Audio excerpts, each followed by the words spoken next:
Ağsuda arvadını qətlə yetirmiş şəxs saxlanılıb. Rayonun Ərəb Sarvan kəndində yaşayan Elnurə Eyyubovanın evinə gəlmiş keçmiş əri Kavus Hüseynov münaqişə zəminində bıçaqla ona xəsarət yetirib. Nəticədə Elnurə Eyyubova hadisə yerində ölüb.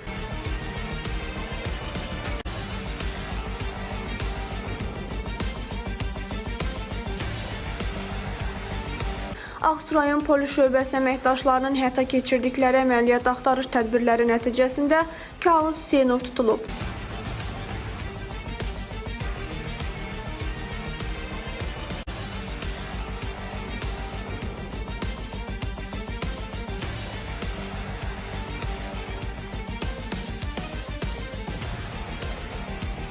Şalə Bayramlı, Rəşid Rəşidov, Səs TV, Ağsu.